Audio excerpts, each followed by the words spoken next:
Universal presence into your soul and bring you peace.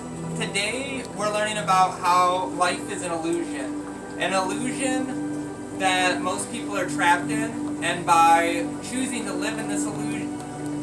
Also, if we could just stop the super bright lights in my eyeballs, in the bag. Sorry to break with it, but if there's any way not to have two giant lights in my eyeballs, that would be great. The universe, I'm channeling it, it wants me to not be blind today. But, so, long story short, let's talk about that a little bit, like sight. Most people think that what you see is the truth, but as you know, like what you see, electromagnetic light, is just a small little thing on the spectrum. There's red light that we don't see, infrared light where you can get the goggles. There's all kinds of other spectrums of light that your eyes don't detect. So what you perceive as reality is just a small segment of reality. In fact, our eyes, they attach to a retina. And so everybody here has a blind spot in their eye. And we can do an experiment later if you guys get bored to prove that. But you can actually put a dot on a piece of paper, and if you move it around in the right spot, you won't see that dot anymore.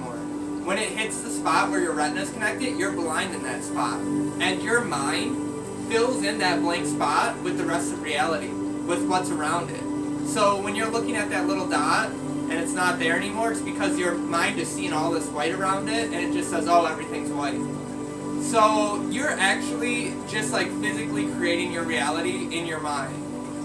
And so how do you interact with reality? Let's say 5 senses is what you're told, and like let's do it a little bit together. So here's a candle. If you guys could look at it and see if you can see the candlelight. And I presume you can. We're also going to light this candle just because I'm a big fan of vanilla. And I want you guys to tell me in a little bit if you can smell it.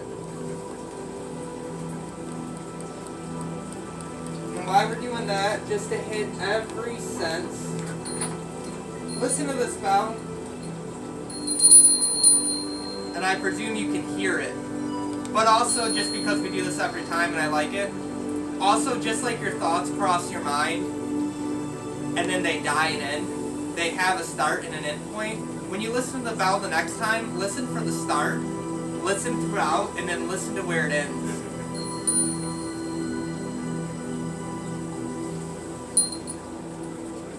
And then if you can, eat these grapes one at a time as you pass them around, and actually taste them as you eat them.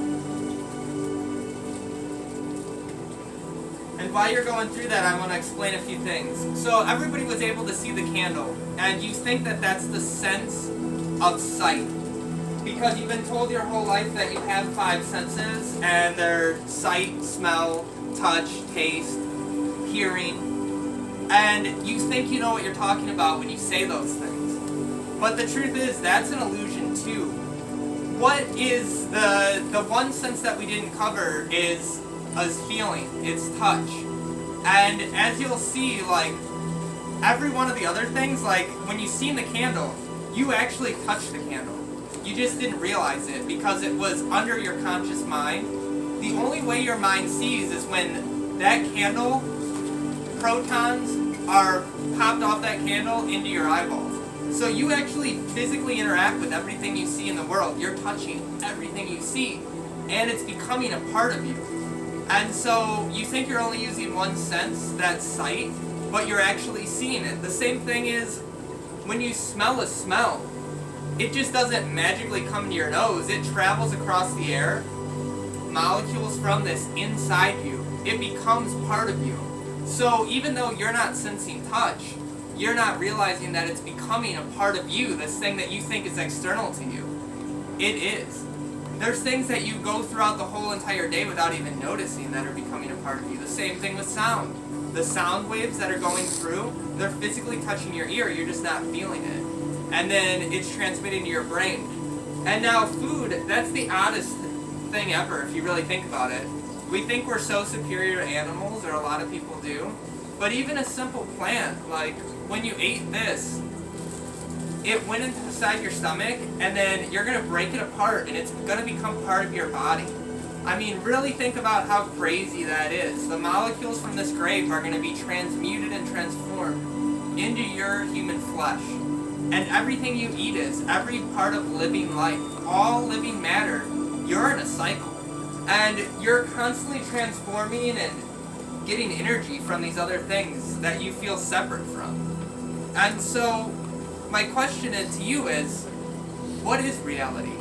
You know, there's a transcendent reality above the five senses. People call it sixth sense.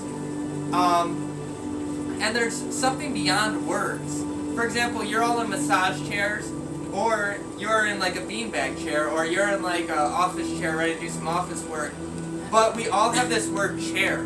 So like when you're talking to somebody on the phone, like, yeah, I'm sitting in a chair, you know, doing my work, everybody thinks they know what you're talking about, but it's not even real. It's just a mental construct, because it doesn't even touch the reality of what your experience is. Each of these chairs feel different, and so we have that with every single word. Every single word, even on a deeper level. When you say friend, you are trying to put all of these things onto somebody. This is what a friend's like. This is what a boyfriend's like. This is what a husband's like. And, you know, John Paul Sartre said that the moment you look at somebody, you instantly transform them into an object. You objectify them.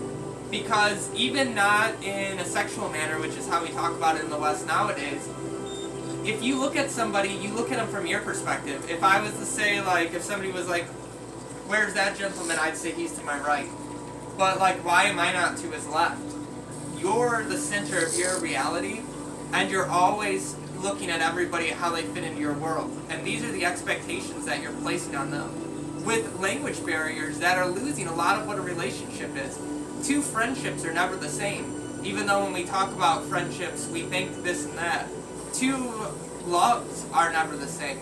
Though this is how a husband should act, or this is how a wife should act, or this is how a man or a woman should act. And we're becoming better in the West at looking at those gender concepts, but every verbal concept is a prison in itself. And there's knowledge to be gained well beyond words. And so the difficulty about having these New Age meetings is I'm trying to express the universal truth and reality of what is a transcendent reality that lives beyond words. So, as you can tell, I'll stumble over my words. I'll try to show you post signs, as Eckhart Tolle says, to lead you in the way of reality. But the ultimate reality, that which lives in the sixth sense, can only be experienced. It can never be transmitted verbally. That's because it's beyond words, it's beyond structure. And so normally I'll guide you through a meditation. Today I'm going to let you try to do one on your own. So you can really try to touch the sixth sense, because we went over the other five. But it's very hard to do. So I'm going to give you guys some guideposts. One is, listen, in the next 4 or 5 minutes we do this, I'm going to time it for you. So don't stress out about how long it's going to take. I'm going to tell you when to start and stop. I know we all have responsibilities and Monday's bearing down on us. Nobody hates Monday worse than me. But nothing you're going to do, you're trapped here with me for the next 5 minutes, is going to matter. So give your permission, like your stresses and your thoughts, permission to just leave you. And let your only focus be on being present and being here during this meditation. And thoughts are going to enter your brain. And then they're going to cross just like clouds against the sky. And that's natural to happen, because even though you think your thoughts are yours, humans have thoughts. Thinking is a human behavior. It's a human trait to cognate. It's not who you are. Most people are caught in this thought stream, and they believe this is who I am. Whatever thoughts pop into your brain, this is who I am. And unfortunately, because we evolved in this structure of a human body, in very hostile environments 10,000 years ago, it takes genes a long time to keep up. Just imagine being eaten before we were apex predators. All these worries and concerns where famine was a concern. And we've discussed this, but famine used to be the main concern of humanity. We didn't have enough food. And that's why we store fatty foods in our body at a high rate, which leads to obesity now. It's not people's fault. That's what our body was supposed to do when we didn't have enough food. And so that's why we're attracted to sugary and fatty foods, because they're high energy. And back then, our concern wasn't, oh, you're going to live to be 70 and you shouldn't be overweight and have a heart problem. It was, oh my God, eat enough calories or you're going to starve to death. And so sometimes we outgrow our evolution. Our genes and our body aren't built to live our modern life anymore. And that's true about thoughts. The concerns and the fears and the anxieties that we've carried over from these pre-times when we were living in jungles, we have